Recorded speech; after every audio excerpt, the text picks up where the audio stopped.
All right, flip on over to Mark chapter 10. Mark chapter 10 is where we're hanging out this evening. It's going to be a really great night.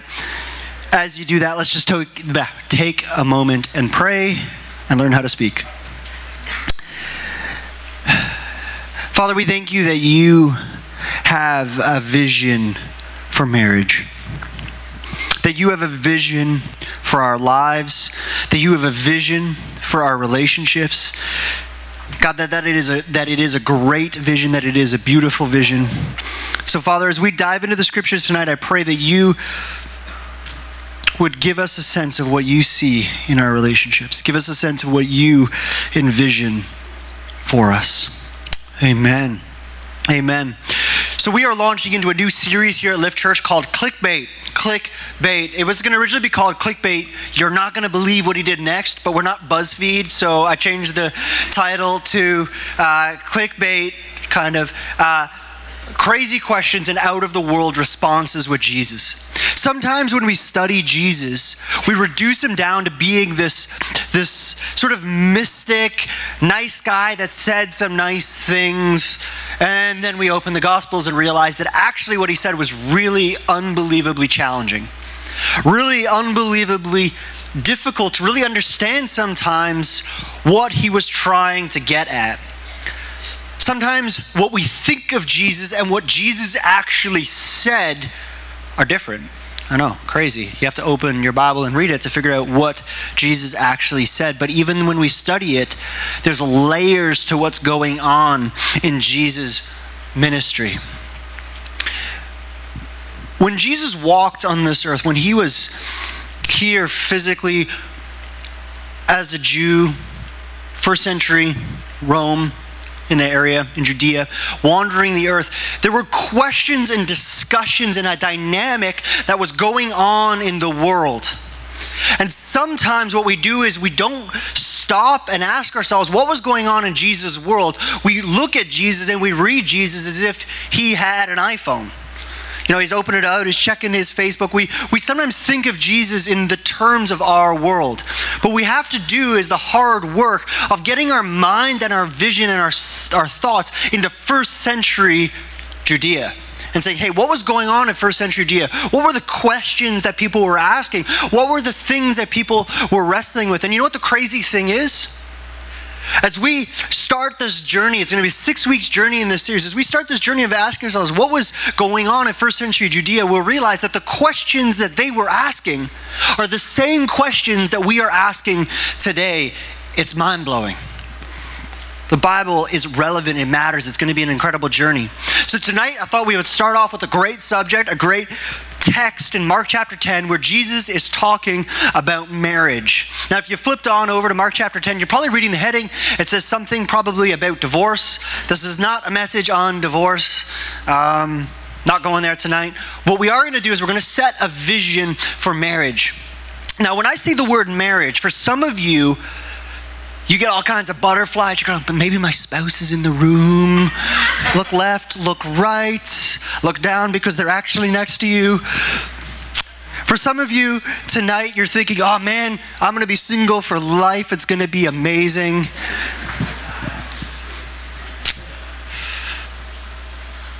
It's all good. We're actually going to do a sermon on singleness in 3 weeks. Something beautiful going on there. It's going to be cool. The thing with marriage, though, and there's some of you that are actually engaged and married in this room, and that's fantastic. The funny thing about marriage, though, is that when I say that word, maybe you bring to mind emotions of joy. You look at your family and you say, wow, my parents had a great marriage. They had a great dynamic, man, that got modeled for me real well. I'm excited about marriage. But the reality of the world we live in is that for many people, that's not the case. I know that when I talk about this subject tonight, probably a huge proportion of this room does not have positive associations with the idea of marriage. And what you need to do tonight is you need to hear my heart. You need to hear Jesus' heart as he speaks in Mark chapter 10. See, in John 10:10, Jesus says this, my purpose is to give us a rich and satisfying life. to give us life and life abundantly. So when Jesus speaks, when he addresses the topic of marriage, his heart in the matter is to give us life and life abundantly. So if tonight you're sitting there going, I don't know if I even like the idea of marriage, it has so much hurt and so much pain associated with it, I pray tonight that you would get a vision for a life abundant, a vision for joy, a vision for hope in the midst of a topic that can be very painful at times. You see, marriage is not merely about survival. The goal in marriage is not to make it to 80 or whatever you're going to make it to and be like, we've been married for half a century and we're amazing. That is incredible. But the goal in and of itself is not just survival. The goal is something bigger. And my hope tonight as we open Mark chapter 10 that you will get a vision, a sense of where God wants our marriages and our relationships to go. So if you're in Mark chapter 10, say, I'm there. Beautiful. All right. So I'm going to read you Mark chapter 10. Starting in verse 1. Then Jesus left Capernaum and went down to the region of Judea into the area east of the Jordan River. Once again, crowds gathered around him, and as usual, he was teaching them. Some Pharisees came and tried to trap him with this question: should a man be allowed to divorce his wife? Jesus answered him with a question. He often does this. What did Moses say in the law about divorce? And you have to understand, when Jesus says, what did Moses say? He's saying, well, what do you guys believe? He kind of turns it back. What do you think was going on? What do you think the story is with divorce? So they say in verse 4, well, he permitted it, they replied. He said, Moses said, a man can give his wife a written notice of divorce and send her away. Just a quick commentary on that verse. We often read that and go, oh man, that's crazy. I mean, he could give her a written notice and send his wife away. This was actually a major step forward for society at the time. That a man couldn't just do away with his wife. There was actually process and procedure in place. Moses was instituting the beginning of something better than just horrible, horrible chauvinism. Again, putting first century eyes, not 21st century eyes. So Jesus responds to this. He says, Moses wrote this commandment only as a concession to your hard hearts. But God, so he says, he made that law as a concession to your hard hearts. But, in other words, I'm going to say something that I really think now. But God made them male and female from the beginning of creation. This explains why a man leaves his father and mother and is joined to his wife. The two are united into one. Since they are no longer two, but one, let no one split apart what God has joined together. Later, when he was alone with his disciples in the house, they brought up the question or the subject again. He told them, whoever divorces his wife and marries someone else commits adultery against her. And if a woman divorces her husband and marries someone else, she commits adultery. Okay, bizarre passage. You're like, why did Robin pick to do a message on marriage using a text about divorce? You'll get to it in a second, but let's set the stage a little bit for what's going on here. See, there was some questions being asked. There was all this dynamic around what was going on in Judea at that time. This question didn't come out of nowhere. The stage is set in verses 1 and 2 that Jesus is in Judea by the Jordan River. Now there was a man, he was actually a cousin of Jesus. His name was John the Baptist. Now John the Baptist would baptize people, shock and awe. You can go read about John the Baptist, cool guy. John the Baptist spoke out against Herod. Now Herod was the ruler in that region. And he spoke out against Herod for something pretty despicable that Herod did. Herod took his brother's wife and married her. So if you ever want to do something real bad as a sibling, go steal your brother or sister's husband or wife. I'm sure that will earn you some mad points. Not the thing to do. So what happened was John the Baptist started to speak out and say, wait a second, no, you can't do that. You can't divorce your wife. You can't just steal your brother's wife and have whatever you want. That's not what marriage is. That's not what a relationship is. And everyone was wrestling with it. It was like the Kardashians or something. I don't know.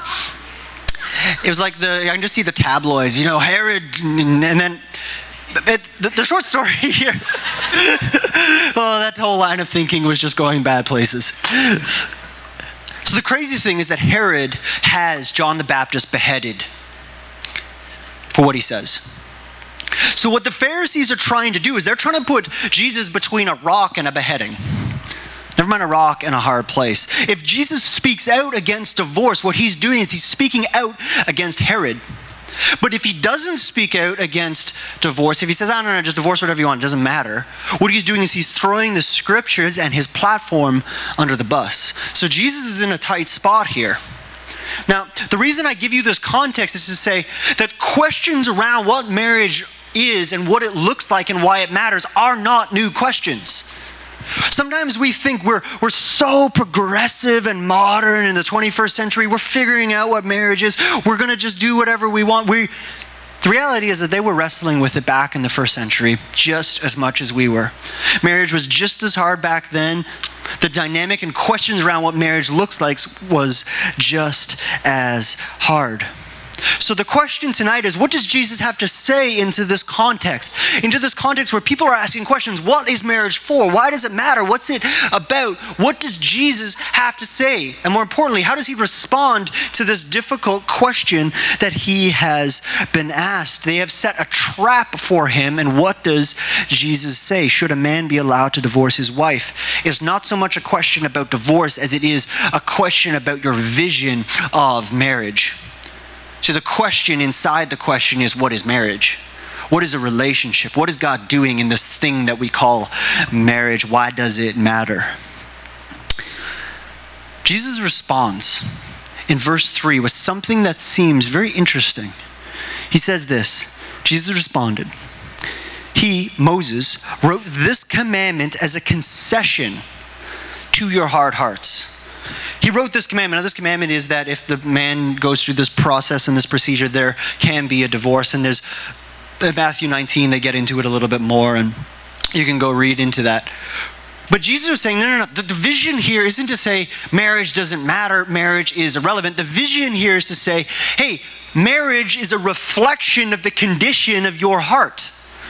Marriage is a reflection of what you have embedded within you, the longings and desires and identity and who you are. All of that is going to be projected onto your marriage.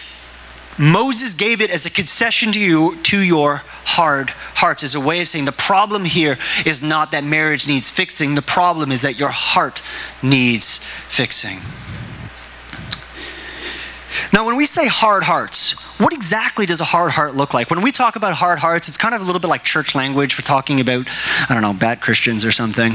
And we talk, oh, my heart is so hard, God give me a soft heart. But what really is a hard heart? So I was just reading, I think the gospel writer of Mark was trying to convey something here. He was trying to give a bit of a picture around what a hard heart is. So 2 chapters earlier in Mark chapter 8, seems like there's a disconnected story, but you'll see the connection in a minute. Jesus feeds 4,000 people miraculously. He provides food for 4,000 people. And after providing food for 4,000 people, they get into a boat and they hop across the sea. Things don't go well, so they come across the boat going the other way. And as they're coming back, the disciples, so Jesus' followers, a bunch of guys, start to argue among themselves over who has brought the bread or who's going to feed them. And they start to bicker and complain and be all kind of argumentative. And Jesus says this in Mark chapter 8. Jesus knew what they were saying, so he said, "Why are you arguing about having no bread?" You could just kind of imagine an old married couple bickering about not having bread. "You forgot to get the milk this week, honey?" That's what happens in my house all the time. And I go run into anyway. We're going to all sorts of places tonight. It's going to be great. Why are you arguing about having no bread? Don't you know or understand even yet? And here's the interesting thing. Are your hearts too hard to take it in? Are your hearts too hard to take it in? So let's paint the scene here. Jesus has fed 4,000 people and they're arguing about the fact that they have no bread. What Jesus is saying here is your vision is so focused on the immediate circumstances that you are unable to sense what God is doing in your midst. You are unable to sense what God is doing in your life. Your vision for marriage, hear me, your vision for marriage is so small and so focused on the circumstances that you do not see what God has within it. See, a hard heart is basically when we become so wrapped up in ourselves, so wrapped up in our circumstances, so bent on what we want, how it's going to be, what we can get out of something, that we become unable to see another's perspective or see God's perspective. 5 years ago, I was driving with Laura, my wife, fiance at the time, through South Africa. I keep telling stories about this. I'm sorry, guys. I don't know how many more stories I can eke out of this trip. It was a crazy 8 weeks. And we're driving through South Africa, and I was driving really fast. I mean, we were doing about 1,000 to 1,500 kilometers a day in these big chunks. And I just wanted to get to the next person. I just wanted to go see my family. And so we're ripping through the mountain roads up and over, and there's logging trucks coming by. And this is like Africa, so it's a little bit crazy. People don't drive that well. And the rules are kind of recommendations, if you know what I'm saying. And Laura's like, Rob, can you slow down? I'm like, no, I got it. Rob, can you slow down? No, I got it. Rob, can you slow down? No, I got it. So eventually we switch drivers. Laura's down doing her turn, and she brakes coming into a corner going around a mountain. And I just sigh. I'm like, woman, would you learn to drive? And this is not a good thing. I didn't say I thought it. I just thought it. I didn't say it. And Laura was not impressed with me. She let me know that this was not okay, that I'd been giving her a hard time. And you know what? Here's the fascinating thing. This is what a hard heart is. I was so bent on the destination, I was so bent on getting to where I was, that I was unable to be empathetic towards my fiance's emotions. The fact that we're in a strange country, I'm driving 1,000,000 miles an hour on sketchy, dangerous roads, we don't really know where we're going, and I am making her feel unsafe. See, when your heart is hard, my primary mandate, which is to love and protect my fiance, got compromised or thrown under the bus because I was so bent on what I wanted. See, when our hearts are hard, we lose the vision. We lose sight of what actually matters. The interesting thing about that story is it got resolved, or we sort of figured out the driving thing for that month. If you ever want to test your relationship, go for a drive. It's real good. This police officer pulled us over, and upon realizing we were Canadians, asked us if we had any weed on us, but not like because he wanted to arrest us, but just because he wanted some. And I'm like, dude, no, go away. And yeah, needless to say, we did not have any weed, and didn't give him any. And we laughed about that and drove into our next destination and had a great old time. See, the interesting thing about relationships, and marriage in particular, is that few things will bring out what is in your heart quite like a marriage or a long-term permanent relationship. See, a marriage puts the condition of our heart, what's under our heart, under a giant magnifying glass. And whatever our motivations are, whatever our longings are, whatever our heart is, whatever we desire, whether it's control, security, safety, importance, whatever it is, that will start to bubble up to the surface. So when Jesus says the problem here is the condition of your heart, the hardness of your hearts, he's not saying the problem is inherently that marriage itself will never work. He's saying the problem is that what we bring to the table is a heart that is selfish, a heart that is hard, a heart that is oriented around ourselves. So often we're focused on saying, I just want to find somebody to date. I just want to find my spouse. I just want to get through life. Sometimes we're, even as a husband, I become so focused on the house project or the next thing that's happening at work or here with the church. I become so oriented around what's next that my heart starts to lose focus of the fact that I am first and foremost called to be a husband to my wife and to love and to cherish her. See, and the problem is we set our sights on, okay, I'm going to do this. We stop acknowledging that our heart is actually the fountain from which all things flow. So Jesus is saying here, hey, check your heart, check out what's going on here. Now, I'm not just talking to single people and saying, hey, you need to check your heart. I'm talking to all of us, wherever we're at on the journey, engaged, married, having kids, I don't know. Where is your heart at? What is your heart longing for? Is your heart soft? Is your heart able to enter into relationship? Is your heart gentle? Are you full of joy? You see, because more than just being magnified by the relationship. The condition of our heart actually impacts the person we're in a relationship with. If we desire control, then we're going to begin to try and control the person we're in a relationship with. If we desire power, we're going to seek power over them. If we desire greed, whatever we desire, whatever the longing of our heart is, we will start to project that into our relationship. So Jesus says, no. The problem here is with your heart. Now, the good news is the converse is also true. When our heart is full of joy, when it's full of peace, when it's fruit of the Spirit, when Jesus is working in our life to draw out his goodness, man, our relationships begin to flourish. Those hard hearts become soft hearts, and we start to love and cherish those we are in a relationship with. So do we actually spend time becoming a person that is worth marrying? Are you spending time developing your character, developing your attitude, developing your longings of your heart so that they are such that they can build up another, or are they only about building you up? You see, what we've tended to do as a culture, it's kind of interesting. In the last, 50 to 100 years, give or take, I'm not an anthropologist or sociologist, so you guys can let me know. But we've started to make the primary question around, are you ready to get married, or should you get married? Immediately we start going to, okay, where's my career at? Where's my debt at? Where's my schooling at? Do I have a car? Do I have a stable life? Do I have a house? Do I have my life generally put together? Does life look like it's going good for me? If that's the case, then yeah, I'm ready to engage in a serious relationship. If you don't believe me, just go hop on Elite Daily or any of those ridiculous websites, and I'm sure they'll help you out with this vision of like, hey, you just got to get some life experience, and then marriage will be ready for you. But what Jesus is saying here is saying, no, the first thing you got to do is not check your bank account balance. The first thing you need to do if you want to explore a marriage is check the condition and the position of your heart. Is it hard or is it soft? Are you sensitive to the things of God? Are you sensitive to the needs of another? You see, this is because marriage will always require us to give of ourselves. It's always going to require sacrifice. It's always going to require putting another into our wants and giving them up. I'm going to get to this in a minute.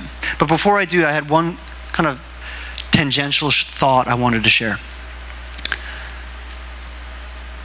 Sometimes when we think of hard hearts, or if you are listening to me tonight, you're going to say, well, Robin's talking about how we treat others. Are we able to love others? Are we able to be selfless? Are we able to invite others in? Are we able to see others' perspective? Are we able to have that soft heart? That's kind of like loving others is what I'm talking about. If you can't love others, then it's going to be real difficult to be in a relationship. But this cuts another way, and the other way is that, are you able to be loved? Do you have the ability to actually be loved? To allow somebody in, to allow somebody to love you, to make yourself vulnerable and sensitive. You see, in order to enter into marriage, it's not a one-way street where we just love. We are also loved in marriage. And some of us are so hurt and so afraid of transparency, so afraid of what if it might fail, that it makes it very difficult to be loved. And part of the softness of heart that Jesus is talking about is he's saying, no. Make yourself available to be loved by somebody else. See, now here's the thing.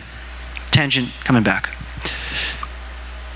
If the vision that I'm kind of talking about here is, hey, we got the soft heart thing, Jesus says, no. The problem is not with marriage. The problem is with the condition of our hearts. What then is the vision here?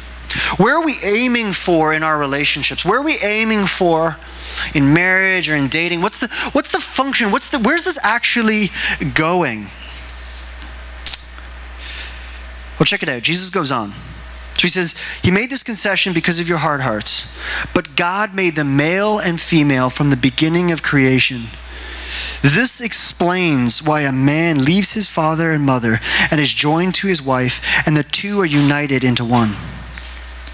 What Jesus is doing here is he's quoting the introductory section in Genesis. We studied it quite a bit in September.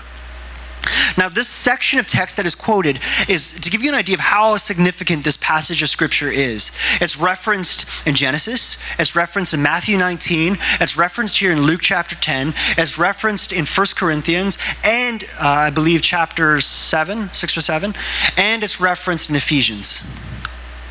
That's some pretty consistent referencing. So if we want to get a sense for the vision here, see, Jesus is saying, no, the problem is not marriage. The question is not really about divorce. The question is about marriage. So if we're going to get a vision for marriage, we should probably look at the text that is the summary text on what marriage looks like.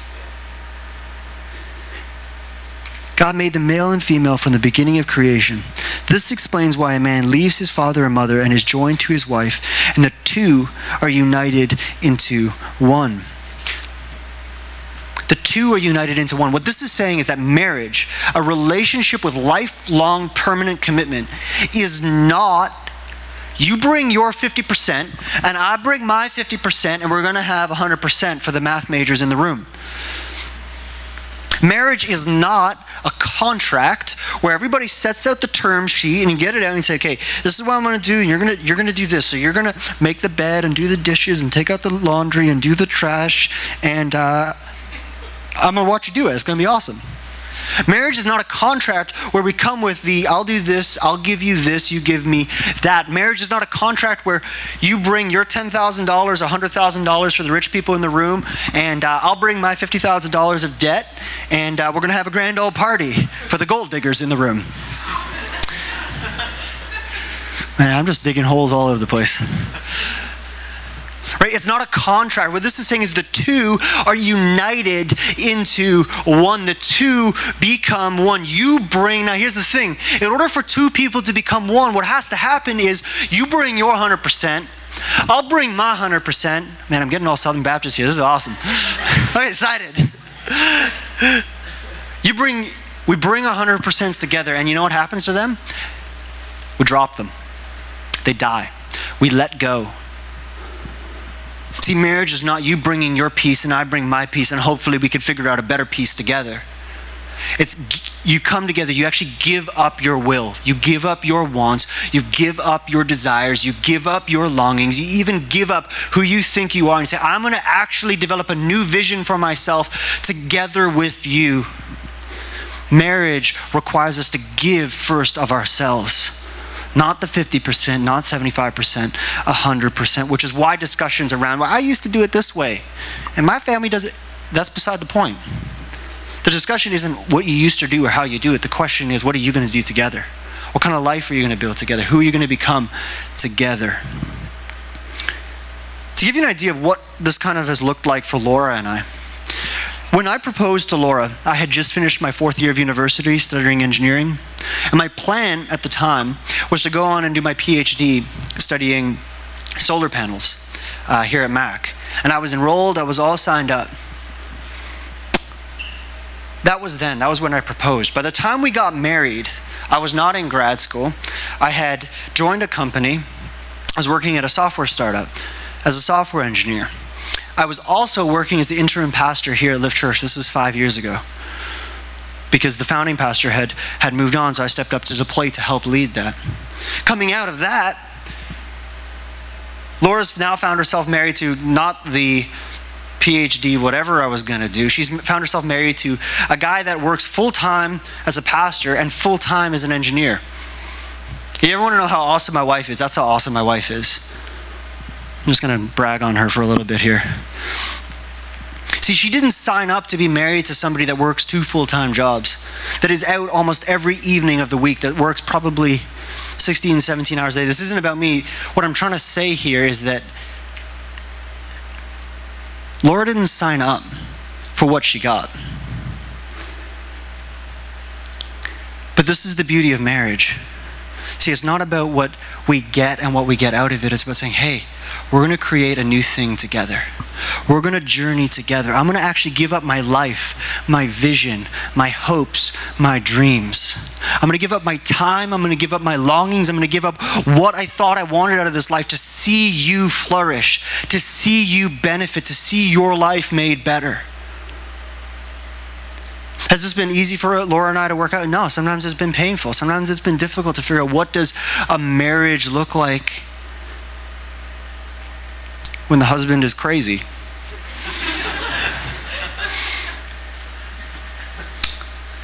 Check out this passage in Ephesians chapter 5. It sounds so countercultural, but when we start to realize it and put it into terms of the text that Jesus is quoting, it starts to make sense. Wives should submit in everything to their husbands. Wives should submit in everything to their husbands. Husbands, love your wives as Christ loved the church and gave himself up for her. Husbands, love your wives as Christ loved the church. Christ loved the church by dying for the church. So husbands, love your wives by dying for your wife. Now that sounds so crazy. It sounds so counterculture. It sounds like, well, why would you ever submit? Why would you ever give up? Why would you ever sacrifice something for somebody else? Husbands, why would you ever give your life for your spouse? But you see, this is exactly the vision of marriage, is that we don't come and say, I'm going to get what I can out of this thing. No, I'm going to come so that I can see my spouse flourish. I'm going to invest into her. I'm going to love her. I'm going to bless her. I'm going to see her become the very greatest person she can become, even if, this is the crazy part, this is the painful part, even if it costs me dearly. Even if it costs me dearly. See, marriage is about more than emotions. It's about more than what feels good. It's about learning to catch a vision for what God would do in the other's life and investing and praying and say, hey, how can I bless you? How can I encourage you? How can I draw what God has for you out of your life? It goes a step further. Marriage is about actually looking at that other person, and this is where it gets real. This is where the fact that Jesus says the two are united into one gets really, really complicated. When we look at our spouse, we look at the person we're in a relationship with, and what we see is flaws. What we see is frustrating. What we see is they don't do what I want. They don't say what I want. They don't do it the way I want to do it. And you know what our job is? Our job is to love them, not to get frustrated. Our job is to say, I'm going to love you in the midst of it. See, marriage is not about finding two perfect people with their perfectly soft hearts and bringing them together and singing Kumbaya and having happily ever after. Marriage is about seeing somebody in all of their nakedness, in all of their flaws, and saying, I am going to love you anyway. I'm going to treasure you. I'm going to honor you. I'm going to bless you. I'm going to invest into you. I'm going to see the very best for you. Even though you drive me crazy at times, I will love you because that is what I am called to do. See, marriage is not about finding the perfect one. The one doesn't exist, or there's 3 billion of them or whatever. Marriage is about seeing somebody in all of their perfection and choosing to love them. Now you see, this is a direct parallel to the gospel. This is a direct parallel to who Jesus is. In Romans it says, while we were still sinners, while we were still messed up, while our hearts were still selfish, Christ died for us. Christ died for us. This is where that parallel imagery of marriage and the church and Jesus all kind of comes together. Because what it's saying is that even though we're broken, even though we're messed up, Jesus still loves us, still wants the best for us, still gave his life for us. And so we are called to do in our relationships. We are called to see the very best in people and draw that out and love them and treasure them. And that can be really, really difficult at times. It can be really, really painful at times. But this is why marriage is so, so powerful. You see, because marriage creates a context for trust. When you stand up and you have that ceremony, you stand before everybody you know with you and your spouse, and you commit to honoring them and loving them and cherishing them, and whatever you say in your vows for the rest of your life, that creates a context for trust. It says no matter what comes. Now, I don't know about you. When I said no matter what comes, I meant no matter what comes, even if it is not great. I'm going to honor you and I'm going to treasure you. I'm going to see the very best for you.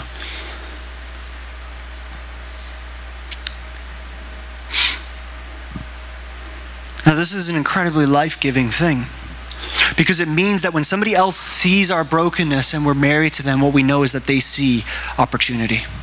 When we can't see anything but brokenness in ourselves, we can know that our spouse is going to love us anyway.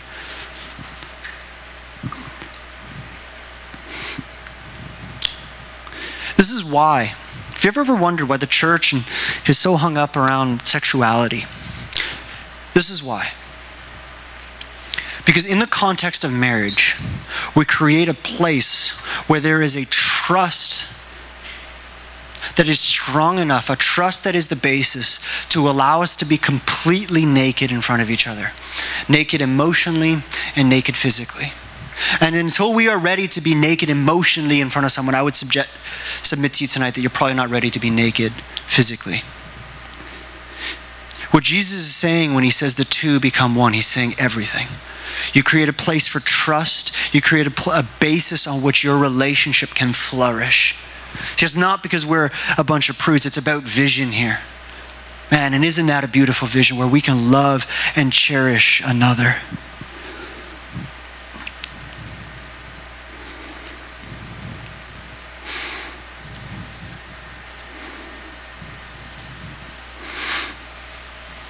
This is why the gospel and the hope of marriage and the beauty of marriage are so intertwined. Because what marriage is saying is it's saying no matter what happens, I will have grace for you. I will have love for you. I will see the very best for you. No matter what happens.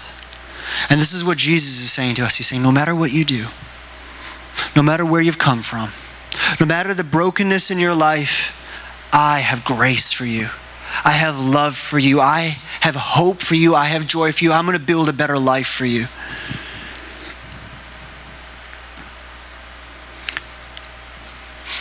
So what then is the long-term vision, the long-term mission of what marriage is?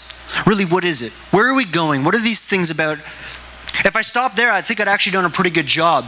This vision of trust, this vision of love is a beautiful thing. And I can tell you that if you've never experienced that, if you've never experienced being able to walk into a room knowing that you are loved by somebody no matter what you do, that is an incredible thing. If I stop there, that'd be a good spot. But you see, that's not the end. That's not the whole vision. It's not the end of the story.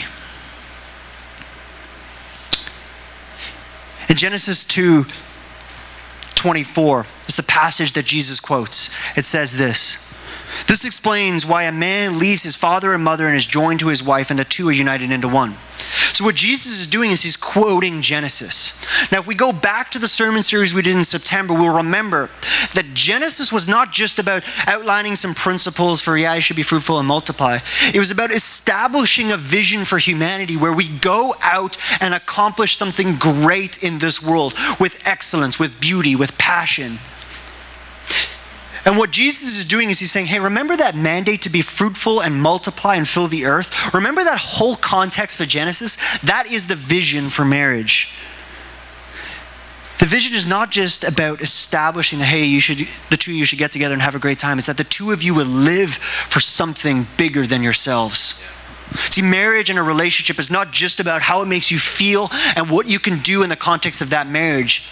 It is about what you can do to further the kingdom of God, what you can do to draw beauty and goodness and joy out of this world. That's what it means to go into all the world, multiply and subdue it, to fill the earth with God's glory in the context of our relationships.